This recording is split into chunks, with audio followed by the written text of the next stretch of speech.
E fazendo uma conexão aqui, né, relacionada à dívida, você já chegou a ter dívida assim, puta, mano, eu não vou conseguir pagar essa conta. Puta, mano, meu nome vai sujar. Ou algo do tipo? Olha, teve um momento onde eu cheguei a fazer um empréstimo consignado desses, quando eu era militar, porque eu tinha comprado um imóvel na planta, no Rio de Janeiro, pensando que ele iria se valorizar. Você morava no Rio. Morava no Rio nessa Ah. época, pensando que ele iria se valorizar. E, na verdade, o imóvel nunca foi entregue. Nossa. Porque a construtora era aquela época daquela bolha imobiliária, né? Brasil vai ter Copa do Mundo, vai ter Olimpíada no Rio, os preços dos imóveis no Rio bombando. Minha mãe era corretora imobiliária, ela chegou pra mim e falou: tem uma oportunidade muito interessante pra você. É um hotel que vai funcionar como se fosse um fundo imobiliário, né? Ela não sabia o que era um fundo imobiliário direito, mas ela não explicou. Eu falei: isso aí é um fundo imobiliário. Só que não era listado em bolsa. Aí ela falou: pô, o Rio vai ter Copa do Mundo, o hotel vai ficar pronto pra Copa, depois vai ter Olimpíada. Não tem erro. E teve erro. Porque a construtora ela faliu no meio do caminho. Nossa. Então depois teve que ter uma série de aportes para terminar o hotel, mas até hoje ele não está funcionando, por exemplo.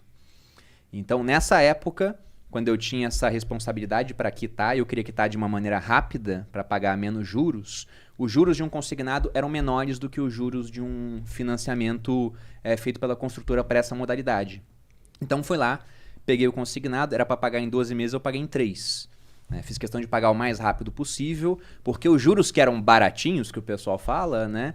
De fato, o consignado é muito melhor do que o empréstimo pessoal, porque vai descontar no contra-cheque, é melhor do que cheque especial, do que cartão, mas não são juros baixos. A minha avó me falava de juros baixos de 2% ao mês, pô. Que era uma época que o Brasil tinha juros muito mais altos do que hoje.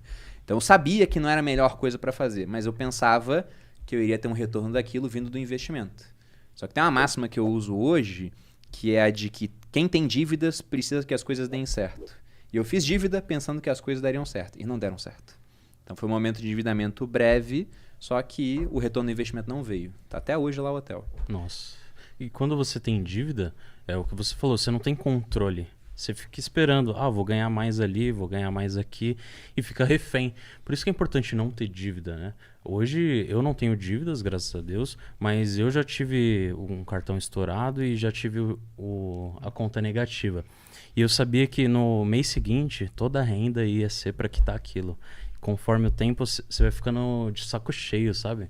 Tem que pagar a dívida. E dívida é um negócio também, né? Quem faz uma dívida, essa pessoa ela tá aumentando o poder de compra dela hoje, em troca de ter um poder de compra menor no futuro. É totalmente o contrário do investidor. O investidor ele ganha hoje um certo dinheiro, ele pega uma parte daquilo, poupa para investir, ou seja, ele está abrindo mão de poder de consumo hoje para ter mais no futuro. Esse cara vai se dar bem, né? O cara que faz a dívida vai acabar se dando mal, pô. Porque ele está aceitando ganhar menos lá na frente. Só que lá na frente, o eu do futuro dele vai ser um cara mais velho, que às vezes agora ele está solteiro, vai estar casado, vai estar com filho, vai estar com uma capacidade laborativa menor ao longo do tempo, né? Depois de um certo momento de auge assim, de parte física e mentalidade você começa a declinar.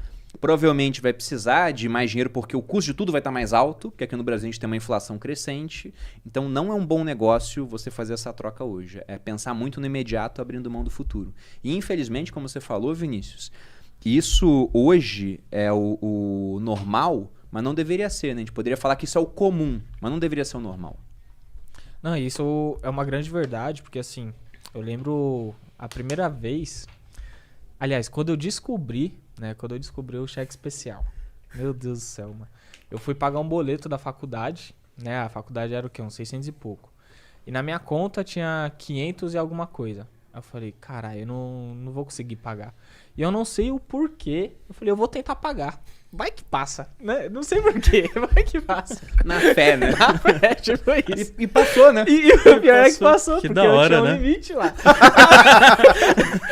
Aí, na hora que passou, aí eu olhei, falei, nossa, pagou. Só que aí eu olhei o saldo da conta. Ah, tá negativa. Agora tá fazendo sentido. Já tinha uma cobrança diária ou tinha um tipo dia sem juros? Não, era diário já. Já era diário? Era. E foi a época que eu era funcionário, né, estagiário do Bradesco. Então, e aí que tá outro problema, né, que eu fui cair nessa falácia. Porque assim, o meu juros, por eu ser funcionário do banco, era menor comparado do cliente normal.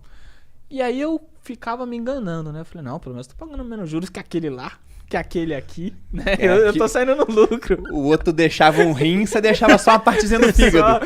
Entendeu?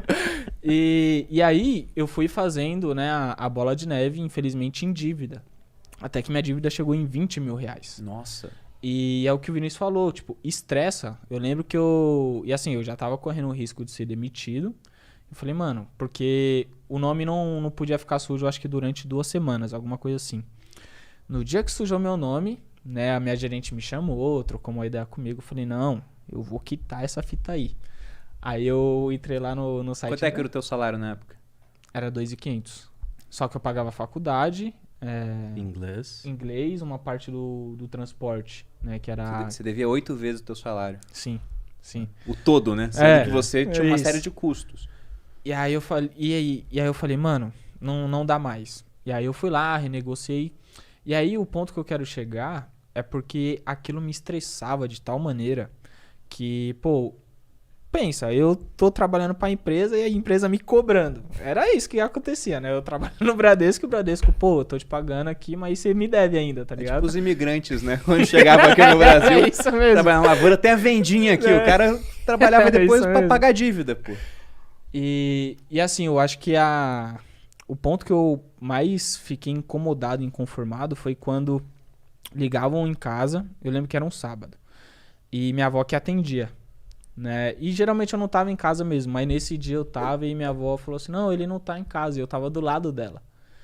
E aí eu falei, pra quem que era, avó? Ela falou, não, era a empresa que você trabalha te cobrando. Nossa. Aí eu olhei assim, eu falei, nossa, olha o nível que chegou, né, de, beleza, uma coisa é me incomodar, outra coisa é incomodar as pessoas que, pô, estão do meu lado, morando comigo.